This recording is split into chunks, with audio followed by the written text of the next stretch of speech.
As we had said, there was a prophet known as Lut. Lut alayhi salam, briefly, his history is that he was a youngster at the time of Ibrahim alayhi salam, when Ibrahim alayhi salam was thrown into the fire. So Ibrahim alayhi salam went further up north later on, and we had made mention of how he sent Lut alayhi salam to the people of Sodom, or the people of Sodom and Gomorrah, as we know them in the English language. Now, Lut alayhi salam found his people to be very, very different, to be wrong, to be queer, to be filthy. The word used in the Quran is filthy. And we read that verse this evening in Surah Al-Anbiya, where Allah subhanahu wa ta'ala says, وَنَجَّيْنَاهُ مِنَ الْقَرْيَةِ الَّتِي كَانَتْ تَعْمَلُ الْخَبَائِثِ. We saved him from the people who used to engage in filth. Khaba'ith, that which is completely dirty and filthy. So Allah describes this action as filth. When Lut alayhi salam told them, don't you fear Allah? I am a messenger who is trustworthy. I have come to you. Fear Allah subhanahu wa ta'ala. وَمَا أَسْأَلُكُمْ عَلَيْهِ مِنْ أَجْرٍ إِنْ أَجْرِيَ إِلَّا عَلَى رَبِّ الْعَالَمِينَ. I am not asking you a single penny. So they began to accuse him. This man is come to our town here, and he's starting to convey a message and telling us to stop doing what we're doing because he wants to gain something out of it. And Allah says, no. He told his people, I don't want anything from you, nothing at all. My recompense is with my Rabb. And then he directly mentioned to them what they were doing and how wrong it was.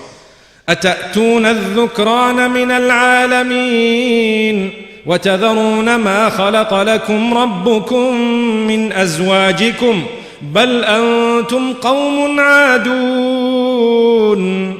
How can you engage yourselves with the same sex?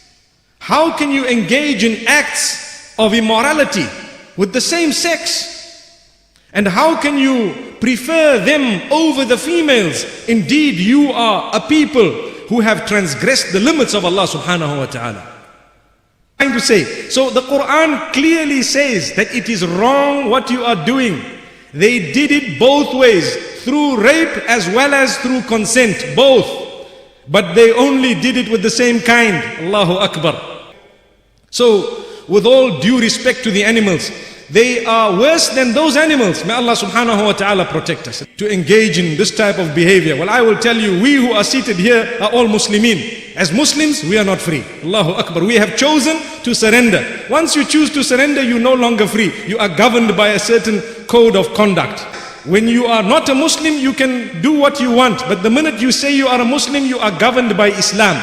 If you want to do something against Islam, one is to commit it knowing it's wrong, you still remain a Muslim.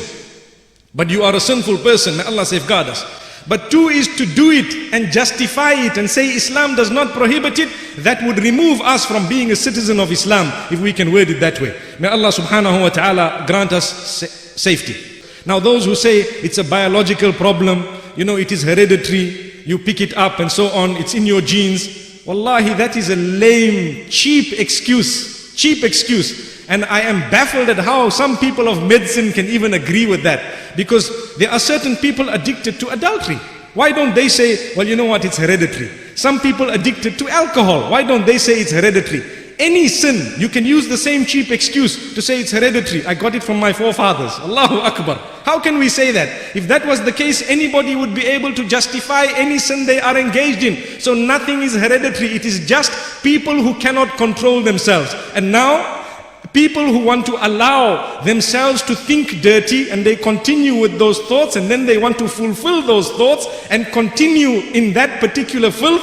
Believe me, a practicing Jew and a practicing Christian, a practicing Muslim, they all look at this in the same way. The moment someone has looked at it with an eye of acceptance, they lose Christianity, they lose their Judaism, they would lose their Islam. Something common. And those who have decided to accept it, they have changed their religion. Allahu Akbar. They have modified their religion. May Allah subhanahu wa ta'ala grant us as Muslims protection. We, inshallah, we will never ever say that it is acceptable in Islam.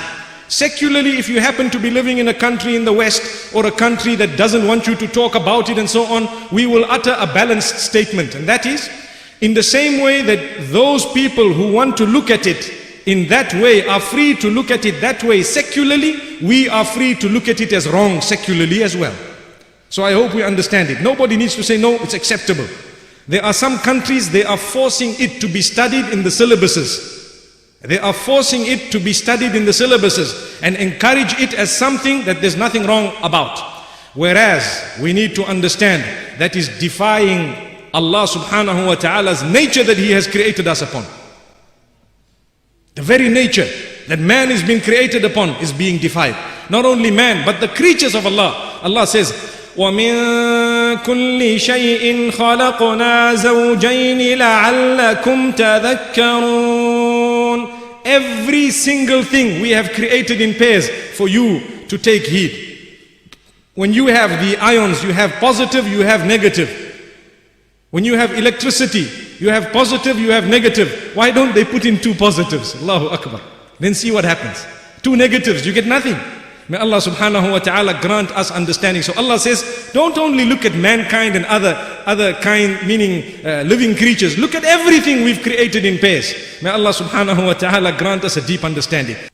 So Allah says, firstly the awful cry, then we turned them upside down, and then we had the stones rain from the top for every single one of them. Allahu Akbar. And this is why Allah subhanahu wa ta'ala speaks about this. Allah says, وَلَقَدْ أَنذَرَهُمْ بَطْشَتَنَا فَتَمَارَوْا بِالنُّذُرِ. Lut alayhi salam warned them a lot. But they didn't believe him. And they tested his guts in the sense that they continued. And they continued harming him, and they continued engaging. They didn't want.